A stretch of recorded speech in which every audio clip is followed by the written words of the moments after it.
Good morning, good afternoon, and good evening. Welcome to all of our attendees tuning in from around the world.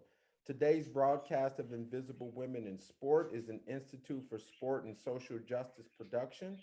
I am your producer, Garnett L. Overby III. All guests will be muted during this production, but I encourage you to use the chat feature to ask a question or leave a comment. We will reserve time at the end to answer your questions. So now, without further ado, I would like to welcome our host, Candace Martin. Thank you, Garnett. And hello, everyone. Welcome to season 3, episode 4 of Invisible Women in Sport. I'm your host, Candace Martin. Today, you are all in for a treat as we are hosting Keiko Price, Assistant Vice President of Campus Life, Clyde Partin, and Senior Director of Athletics at Emory University. And may I add, UCLA Hall of Famer and All-American swimmer. So Keiko, thank you for joining us today. Thank you for having me. Awesome. So met in our pre-meeting yesterday, and I told you we would either do 2 truths and a lie or rapid fire. So as an All-American and Hall of Famer, I chose rapid fire. I want to kind of see how you respond under pressure. So I'm going to get my timer started for 30 seconds. I'm so excited. Get my timer going. Okay, you ready? Yes. All right, so let's see how we do. Summer or winter? Oh, winter. Favorite pastime? Oh gosh. Being able to travel with my mom to Japan. Very nice. Heels or sneakers? Oh, sneakers. No heels for me. Favorite vacation destination abroad? So far, Greece. Very nice. Favorite athlete? Oh. Natalie Coughlin, swimming. Very nice. Favorite swimming style? Freestyle. Very nice. And hot or iced coffee? Hot.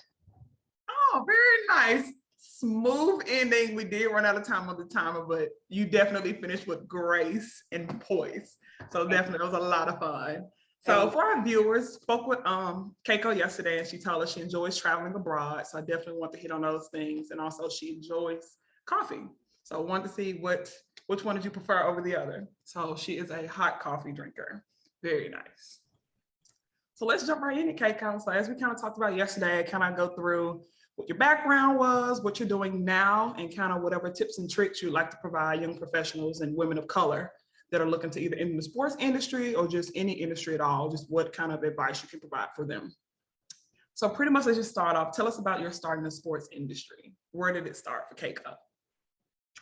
Yeah, I think for me, as a former student athlete and as a student athlete at UCLA, I didn't really have much of a plan when I finished my career in 2000.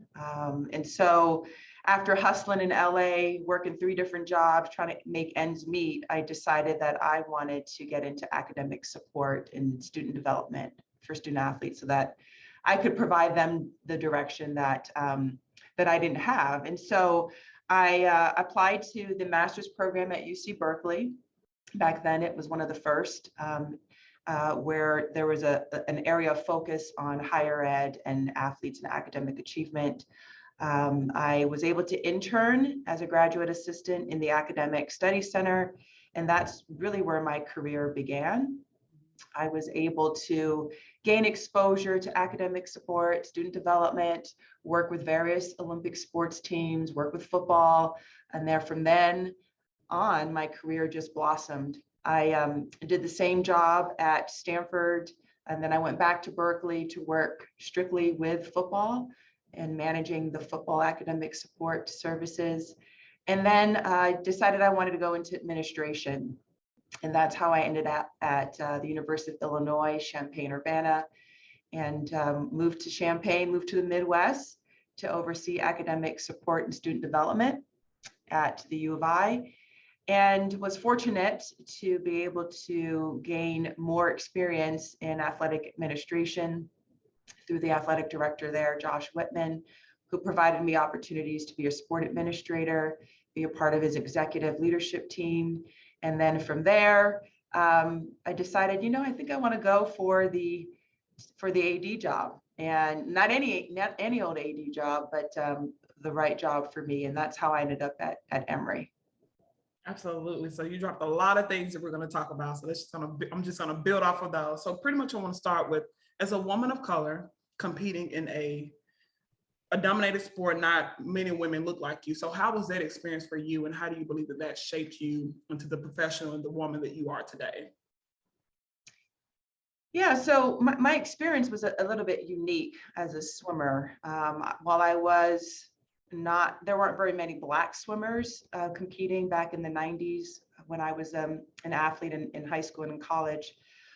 In Hawaii, where I grew up, there were a lot of minority swimmers, not a lot of white swimmers in Hawaii. I grew up swimming against Asian, Filipino, Korean, Chinese, Pacific Islanders. And so when I went to UCLA, it was the first time that I was surrounded by primarily white competition and teammates. I did have to travel to California, to the mainland quite a bit when I was growing up in high school, and had the experience of being the only brown girl in the pool. And it was one of those things that I was definitely aware of. I didn't necessarily want to be known as the Black swimmer. I wanted to be known as a great swimmer. And so while I was very aware of my of being unique and being one of a kind, I was very cautious of not putting too much pressure on myself, which can easily happen. You're the only Black swimmer, so you've got to be the one that makes it to the Olympics. You've got to be the one that is an inspiration for all the other young Black women out there. That was always in the back of my mind, but I also was very intentional about trying to just focus on my craft and being the best that I could be, regardless of being a Black swimmer. And so I think that's carried over to my professional career as well. Being an athletic director, yes, there's more opportunities for Black women in this business, but there aren't a lot of us compared to our counterparts. And so now I just try to be the best that I can be in the job that I have, but also mentor and support other young Black professionals so that they have someone to look up to, so that they are able to get advice from someone who has been in the same boat. Absolutely. I love that. So pretty much you kind of let your skill set, whether it be in the pool, whether it be your professional skills, more so speak for themselves, as opposed to kind of letting it get caught up like I'm the Black woman in this room, a woman of color, only woman of color here. No, like I'm supposed to be here. I recognize I'm a woman of color. I'm a minority in this situation, but my resume and my skills speak for themselves. Exactly. Indeed. So that takes us to my next question. So as a competitive swimmer, now you're serving I want to say we talked about 19 sports on campus at Emory University. So how do you believe that your experience as a swimmer, as a collegiate swimmer, benefited you and being able to relate and serve your current population at Emory University?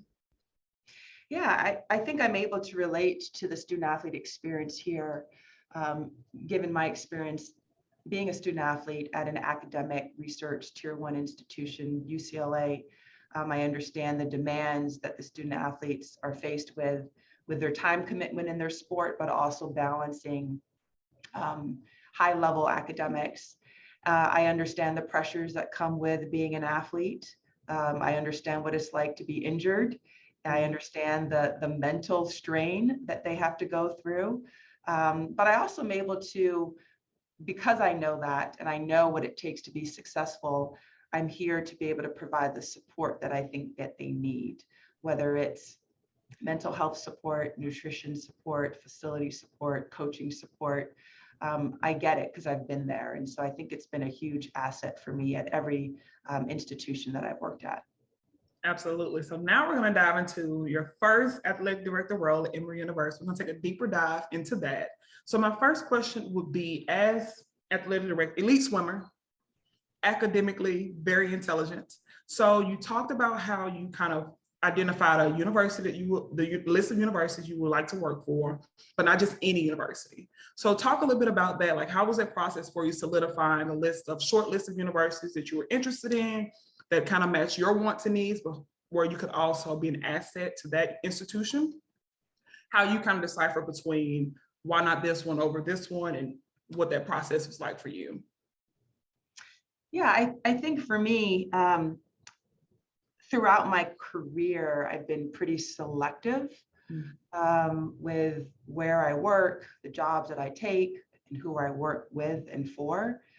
I think it's really, really important for overall happiness. And I never wanted to take a job just because I needed to get my foot in the door and just take a job just because if it wasn't the right fit or the right location or the right leader, knowing myself, I wouldn't be happy, and that would impact performance. And then also turnover, which is not necessarily good. And so, you know, with every job that I've had, I just try to do the best that I can in that role, not necessarily thinking about what that next move is going to be or how can I get promoted, right? I just really want to perfect my craft as best as I can and to learn and to grow. And I think for me, with being an athletic director, it really wasn't until I was promoted at Illinois and really inspired by Josh Whitman and the work that he's done, where I thought, you know, I think I want to go for it. And for me, where I was at in my life personally, location was going to be important. Being in a city that is diverse, that has a lot of opportunities, has a lot of culture, and vibrancy was important. And that's not a priority for everyone, but I think for me and where I was at personally, that was high on the list. And so that eliminated a lot of opportunities. I think I mentioned this yesterday, but when I got advice from a mentor that a couple years ago, and he told me that, you know, you don't want to take a job where you can't envision being there forever because you may not get another job. And so with all of that in mind, Emory, I knew was going to be a great fit for me at this point in my career, with the location, the leadership, the new leadership here, the conference, everything sort of just fell in place, and was the first athletic director job that I interviewed for, and it all worked out. Soft flex, absolutely. After the first one that she interviewed for, and she got that one, absolutely. So we're very proud of you, Keiko. And pretty much just expound off of that. So for young professionals, oftentimes we are told to say yes to everything. So what advice would you give young professionals like myself and the other GAs that kind of help put on this show? What would you tell those women and also our viewers also? You know, like, how do you say yes, but within means to where you ensure that you're happy? Yes, are you referring to saying yes to expectations? Yeah, so kind of what advice would you give them on setting those parameters for you, just to ensure that you're happy, but also realizing the opportunities that can propel you to where you want to be? Does that make sense? Yeah, I think so. I think whenever you're entering any sort of profession, you want to learn and grow and take on challenges and take on tasks that you're given, because you need to learn and you need to have that experience. You don't want to be taken advantage of. And so you've always got to balance that, right? At what point are you being taken advantage of? And at what point is it a great experience that you're going to need to put on your resume and you're going to need to enter a career? So I think having the confidence, having a mentor that you can talk to, you know, pick their brain, you know, what is acceptable at this point in my career and what is not. I think that's important as well. But, you know, I think early on in the industry, it's expected that you're going to take on a lot as a graduate assistant. I remember being at Berkeley, and it was a great experience, but there were 2 GAs and we were given full responsibility of 8 sports, having never advised before. And so here we were working with 8 sports, splitting them up, and you just, you know, you figure it out, but just making sure that you're learning, you're growing, you have the support you need without being taken advantage of is important. Absolutely. Thank you. So how would you explain for our viewers and for individuals who don't know, what's the difference between, or how would you categorize the difference between a Division III institution versus Division I and Division II? What are some of the primary differences? Yeah, I think the biggest difference between a Division III and Division I is there are no athletic scholarships. And that changes a lot of things. There's at Emory where we're not selling tickets to go to events unless it's postseason. So it's not a revenue driven space. So there's less pressure in those regards, and you're able to really focus on the purity of sport and why we got into this business, which is why I took the job. I wanted to really help athletes grow and to succeed in their passion while also getting a degree at a prestigious institution. But there's a lot of similarities, you know, and as an athletic director here and being an athletic director at a Division I or a Power 5 school, we're dealing with some of the same issues, whether it's student athlete conduct issues, we're dealing with parents, we're dealing with fundraising, we're dealing with, you know, capital project needs, we're dealing with staffing retention, we're dealing with donors that might be high maintenance. I mean, there's a lot of overlap. We're having to manage a lot at once. But at the end of the day, I think the scholarship piece makes a big difference. Absolutely. So at least on the professional side, there aren't many differences as it pertains to the different divisional levels. It's more so on the competition side for the athletes. The competition, I mean, our student athletes at Emory compete at a high level. They were very successful, a reputation of being very successful. So they are competitive. They want to win just as much as a D1 athlete. But they are doing it on their own will. This is their passion. So, you know, you're working with a different student athlete in some regards, just based on that. Absolutely. So let's take us to a day-to-day. What's a day in the life, ideal day? We know as a letter director, a lot of small fires that we're going to put out all day long. So what's an ideal day-to-day for Keiko from start to finish? What does it look like? On a work day or a non-work day? On a work day. On a work day. I'll tell you what an average day is like. I don't know about ideal. So I usually get up early, 5:15, and I swim at least 3 to 4 days a week. I started doing that more consistently now that I've just started my second year. So I swim with the master's team here on campus. The pool is actually only 200 feet from my office. So I swim. And then the other 2 days I do a Peloton ride just to get something different in. And then run home, eat, change, and then head to the office by 8:30. And then it's meetings back to back to back. When there is a gap, usually someone sees my door open and they're standing at my door, and I'm, you know, putting out whatever fire that is, or answering whatever question, or having whatever conversation is needed at that time. So that's an average day. I think I mentioned this to you all as well. You know, email is tough, trying to stay on top of email when you're having to be present, whether it's through Zoom or another face-to-face interaction.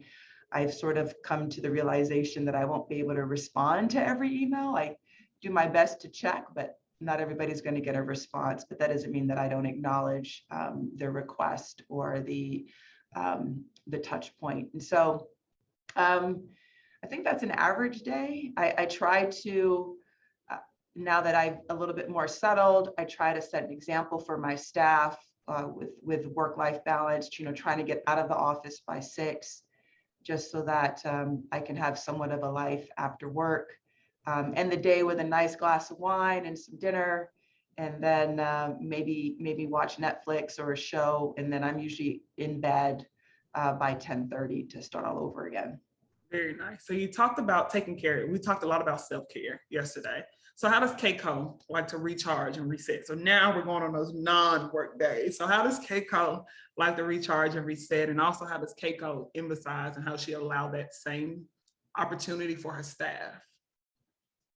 Yeah, so I I'm pretty good about self-care, meaning, I'm only going to be productive, and I'm only going to have as much energy as I can based on how I feel. And so, self-care for me is exercise. It's definitely eating right. I try to plan my meals. I do a lot of cooking on Sunday to meal prep because I just don't have the time or the energy during the week. Get massages every 2 weeks, mani-pedi every 2 weeks. I'm a lot of people that know me know that I'm really into wine, so I make sure I have a nice glass at the end of the day. That's relaxation for me. And then with my staff, really just making sure, especially right now, I think COVID has forced leaders to really reevaluate work-life balance and how work should look and how we can be productive while also giving staff opportunities to perhaps schedule their day in a non-traditional way. And so we've done some things here at Emory as a division to allow for self-care, whether that means shutting down our facilities for a longer period during the winter break so that my facilities and event management staff actually have time to step away, allowing people to work remotely 1 day a week during the year, possibly, during the summer when the students are not around, allowing staff to really just take some time to still get their jobs done, but not necessarily here in the physical space of their office. Absolutely. So creating a flexible workspace. Yeah. Work environment. Absolutely.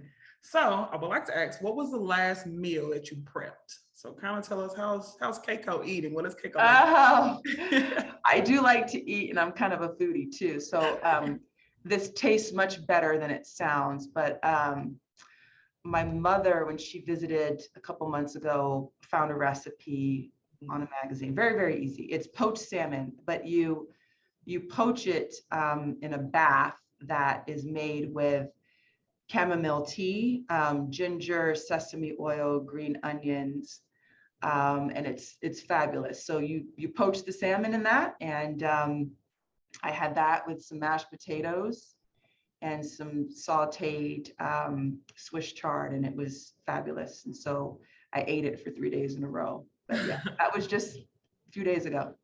Very nice, very nice. I was a little curious. So on Invisible Women, we like to talk about the good, the bad, and the ugly.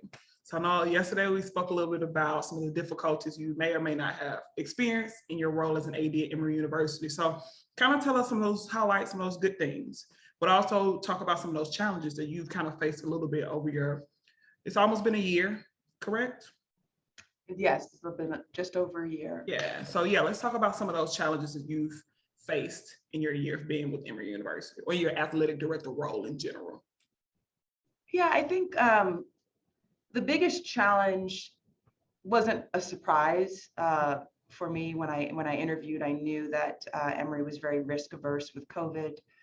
I interviewed in October, November of 2020, and none of the athletes or coaches were permitted to practice.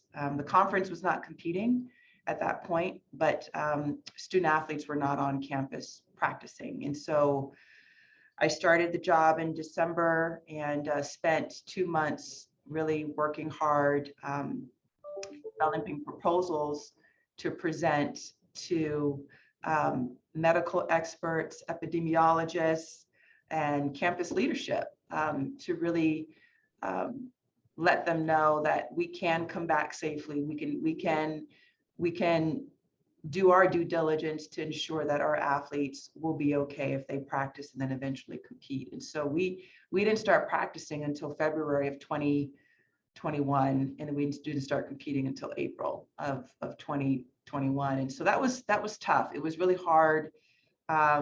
The morale was low with our student athletes, our coaches, our support staff, because this is their life, this is their livelihood, this is their passion, and they had been out of the game now for quite some time. And so that was tough, but we're in a different space now.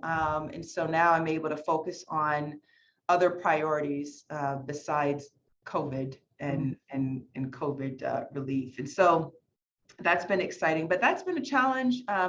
Other challenges, I think for most ADs, that just student complaints, Title IX issues that may come up, that just kind of comes with the territory. Trying to make everyone happy, internal and external constituents, making donors happy. It's really difficult to manage all of that, but I enjoy it. I enjoy the challenges. I embrace them, and I think I've got a great team here that helps me. My leadership team is phenomenal. We've got a lot of experience. We've added some staff that has really helped with, building morale and then also taking us to that next level. So. Absolutely. So pretty much educating yourself, asking the right questions, to engaging the right people in those conversations, to educate you, and also having a supportive and an educated team also to be able to help you along the way, putting out some of those fires. Exactly. I'm only as good as my team is. And so I've really been intentional to recruit staff and retain staff that I need to get the job done. It takes a village for sure. Absolutely. Spoken like a true collegiate athlete. So I am coming up on my last question, Keiko, and then I will pass it over to Maya King to handle our Q&A for today. So last question, I like to end with this one. I would like to ask, what would you tell your younger self? You are beginning to enter the professional industry. What would you tell young Keiko? What do you wish you had known or taken advantage of prior to today? Yeah, I think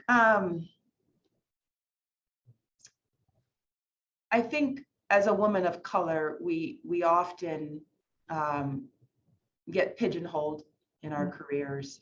I did enjoy academic support, student development, and it was a passion of mine. But I also feel like at times you can be pigeonholed because we're seen as being caretakers. We're seen as being able to connect to the athletes, especially our Black and Brown student athletes. And I've been very fortunate in my career to have mentors who supported me in exploring other areas so that I could grow professionally. And I think that's the only reason why I'm here in this chair today, is having the support that I needed, advocating for myself to ask for experience, whether it be fundraising or sport administration. Been very, very fortunate, and owe that to the athletic director and others at Illinois. But I think really getting experience in different areas of athletics so you fully understand the full operation is really, really important, and doing that early on so that you understand and you're sure that what you're doing is, it for you, right? Fortunately, I feel very, very good about the decisions that I've made and the path that I took. But I think I offer my advice to others is that they really advocate for themselves and make sure that they're exploring all options and really gaining a full understanding of the broad scope of collegiate athletics. I think that's very important. Absolutely. So our chat is filling up with questions. Everyone continue to place your questions for Keiko in the chat. And from what I heard, from what you just said, Keiko, was pretty much to know your worth. We should know our worth, be able to be an advocate for ourselves, get the experience if it's relevant to where we ultimately want to go, but also just being able to speak up and being confident. Yeah.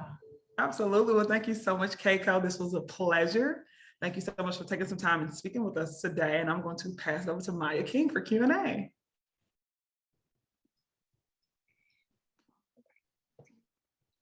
Hey, Keiko. So thank you for everything you've shared so far, especially building off of what you were just talking about. I know we talked about it yesterday, and not being pigeonholed in certain fields, especially as a woman of color, is something big that I took out of our conversation with you so far. And I know you talked about how your network is something that helped you look into different careers. So especially as a graduate student, my classmates and I are learning how to effectively network. So what are some pieces of advice that you have to build a genuine network and stay connected with those people? Yeah, I try to take advantage of the people that I work with at the same institution. And I think that that's generally worked pretty well for me, going back to my days at UC Berkeley, and then most recently at Illinois. I will be honest, I haven't done a good job of really putting myself out there at the national landscape, whether it be at NACTA events and foray, et cetera, et cetera. I don't think that's necessarily a good thing that I've done that. But really finding, for me, it's not the quantity of mentors, it's the quality. And fortunately, I have a few that I've been able to rely on just in my day-to-day work, and that's been very beneficial. Yeah, definitely having genuine connections is more important and easier to navigate than reaching out to people that aren't close to you or that you might not have a as good of a relationship with. So something we're working on at DeVos. We're trying to make sure all of our students are doing the same thing. But moving into some of the questions from the chat, my classmate Iane Miranda asked, do you or have you ever felt like there was a glass ceiling being a woman in this industry? And if so, how have you navigated that?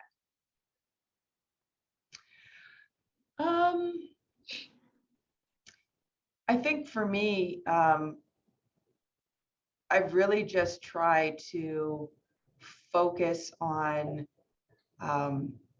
asking for what I felt was important at the time for me to grow professionally, even if it's a bold move. I'll never forget this story, and I don't know if he's on the call, but I remember at Illinois when we hired Josh Whitman, he met with all of the directors in the athletic department, and I remember he was asking me what my career goals were, and I think this was like 2016, and I said, I'm doing academic support, I'm overseeing academics, I love it, but I think I would like to oversee football.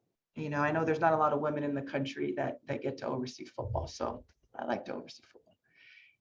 And he was very calm, didn't say anything, and then I think 20 minutes later, what was that you said you wanted to do again? And so I was like, oh, well, I'll just repeat myself. And so I said, I'd like to be a sport administrator for football. And I said it because I was a sport administrator for a couple sports at the time, but I remember my experience working in football at Berkeley being great. And I remember being challenged in ways that I think prepared me to work with coaches at all levels. And so I thought that would be a great move. And so I didn't get football, but I did get to work with men's basketball. And that was such a huge blessing for me. And I think it helped me grow professionally, gave me a lot of experience that I find to be invaluable. And so I just wanted to share that, just really putting out and professing what it is that you want and not being afraid to ask for opportunities. I think that's very important for us. Yes. So our next question comes from Matt Edelson. He asks, given your own experience as a student athlete, what advice do you have for student athletes about to graduate regarding the post-collegiate transition? Yeah,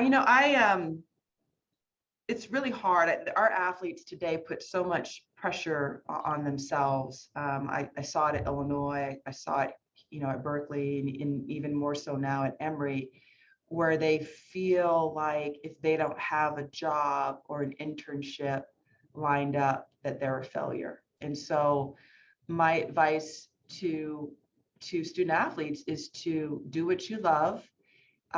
Sometimes it takes time, but you don't want to take a job or go to grad school just because you think that's the right thing to do, because you'll be miserable. You don't want to pick a major like engineering because you think that's what you need to do to make six figures when you hate it and you're struggling, right? And so my best advice is to do what you love. You're valuable.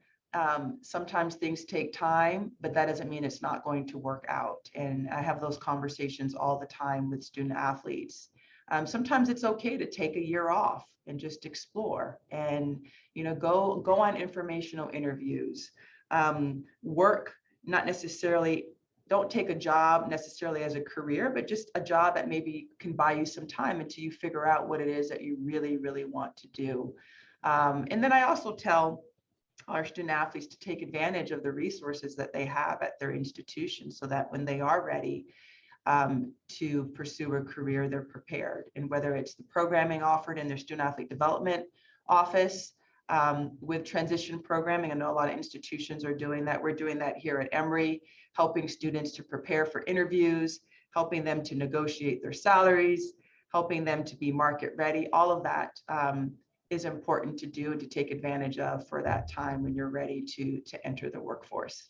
Mm-hmm.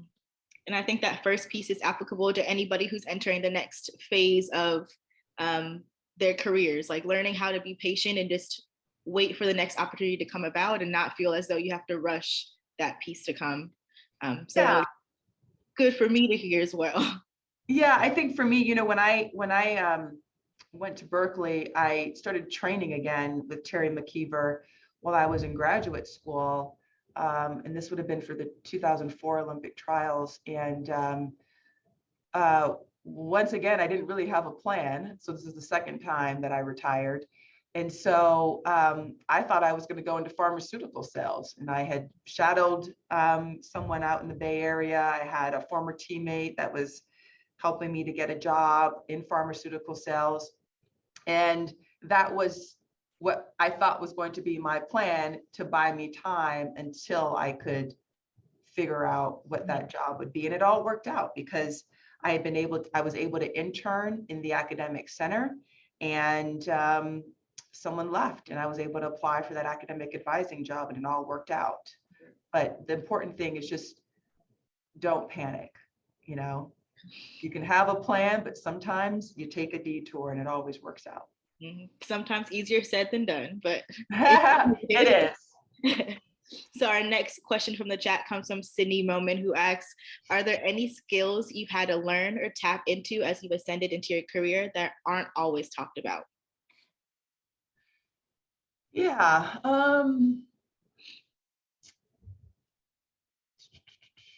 That's a good question.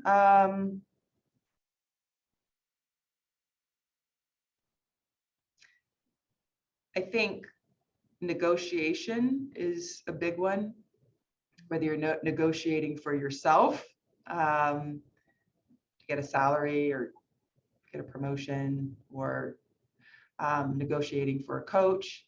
I think that's important, and I've had to learn that over the years. I think for me, most recently, fundraising and being able to make an ask is a skill that I give fundraisers credit because it's not easy if you haven't been in that space, to ask someone for 50,000, 100,000, $1 million. That is something that wasn't natural for me, but now that I'm an athletic director, I've had to get some experience and some training on how to do it, and it's been a little bit easier. But I would say those are the two things that I've had to learn over the years, and one being most recently the fundraising piece. And coming up on our last question from the chat from Liz Reyes, who asks, have you had both same-sex and cross-sex or male mentors? If so, what benefits and differences were there in both types of mentoring relationships? Yeah, I've had both. I would say as a woman, the female mentors I've had, we're going to connect in a different way, right? Whether it be work-life balance, family, etc., or even, the challenges that we've had as women, right? They're able to identify and support me in a different way. So it's just very different. The male mentors I've had have been great, and it's not so much, we're not so much connecting on our experiences outside of work, but more so the job itself. And I would say having both has been wonderful. But from my experience, the mentors that I've had that have been men, I think might have pushed me a little bit more overall. I definitely see that's something that we've also talked about. And sometimes you need that. You need someone who sees things from a different perspective. So those relationships are important. And I think part of it too, I think as women too, we hesitate to apply for jobs if we don't check off every box, where men might, they'll look at the job description and they met 5 out of the 10 requirements, they're going to go for it. And during the interview, talk as if they know what they're talking about, even though they haven't done that part of the job. And so their perspective and optimism is a little bit different than women. I think we tend to be a little bit more hesitant. Yeah. I've gotten better throughout my career with really just at times even thinking, what would I do if I was a man? Like, what would I say if I was a man in this space? Would I say anything at all? How would I negotiate this? And I think we need to do a better job of women of doing that. Mm-hmm. I definitely agree. Feeling confident doing it. Right. Feeling comfortable in the spaces that we're in and knowing that we're there for a reason just as much as anybody else that's in there. So we actually do have one last question that comes from Karen Lee. And it is, what other duties and responsibilities outside of athletics do you hold? Right now at Emory, so I also oversee recreation and wellness. So they're housed under the same umbrella. And so that's been a little bit more of a learning curve. Fortunately, I have a great senior director of recreation. But when I started, shortly after I started the job, I think it was about 2 months after I started, I was asked to be on a task force for the university. There was only 8 of us, and we were part of the COVID return to operations team. And so I was one of 2 people selected from Student Affairs to really advocate for the student experience. So I had to think more broadly than just student athletes, but all the Emory students. What is returning to campus going to look like for student activities, for housing, right? For in-person classes, et cetera.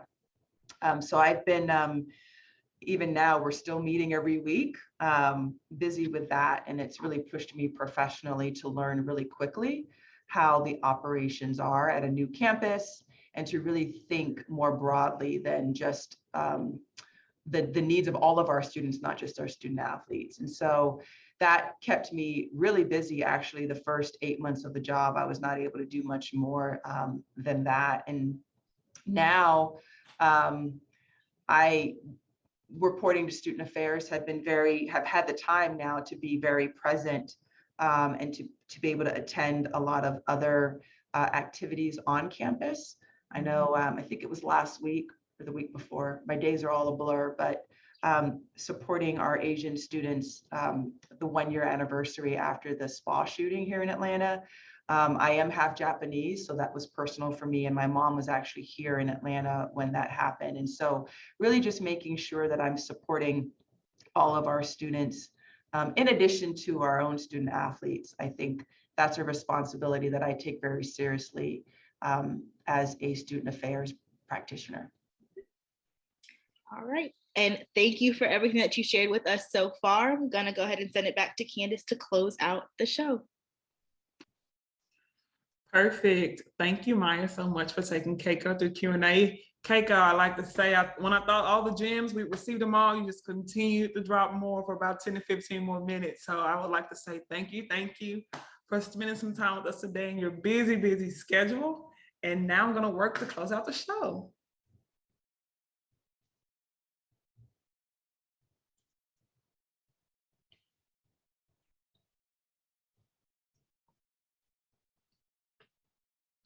All right, friends, so tune in on April 7th for episode 5 at 2 p.m. with Karen Grant. She is the Senior Manager for Diversity and Inclusion at NASCAR, and she's also a proud DeVos alum. So please be on the lookout for their registration link. Please follow us on all social media platforms to stay up to date and informed on future programs at Institute SSJ. If you ever miss an episode, we have you covered on our YouTube. We have all of our episodes posted and up to date. Please use the QR code displayed on the screen to show support to support us with a financial gift as we continue to change lives through the power of sport. Thank you. So we would like to extend a thanks to all of our staff. So myself, Candace Martin, Keiko, of course, producer Garner L. Overby, Senior Advising Consultant Matt Ellison, Graduate Assistants Nora Meg, Maya King, Iane Miranda, and Brianna Patton. Special thank you to all of our supporters, and we would like to thank you all for supporting the Invisible Women in Sports Zoomcast. We are a nonprofit organization with other programs that impact various social justice issues. We would like to send a special shout out to Emory University for sharing Ms. Keiko Price with us today. In addition to that, we would like to extend another shout out to one of our season 1 guests, Jasmine Green, who joined us today. She is graduating in July with her PhD. So congratulations, Jasmine. We are very proud of you. Once again, if you guys please follow us on all social media platforms to stay up to date. At Institute SSJ, we are on Twitter, Facebook, Instagram, and LinkedIn. And if you ever miss an episode, check out our YouTube channel, and we're also available on Apple Podcasts.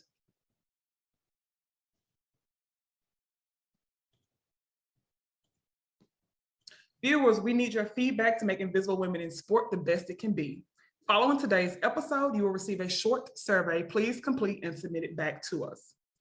Also, we receive a lot of inquiries about if we have any connections to internships. If any of our supporters or members have internships available, please send your information to our producer, Garnett Overby, at goverby@sportandsocialjustice.org, so we can send it out to people reaching out to us. And once again, tune in April 7th at 2 p.m. for episode 5 of the Invisible Women in Sport Zoomcast, where I will have a conversation with Karen Grant from NASCAR. And once again, I'm your host, Candace Martin of Invisible Women in Sport Zoomcast. See us now.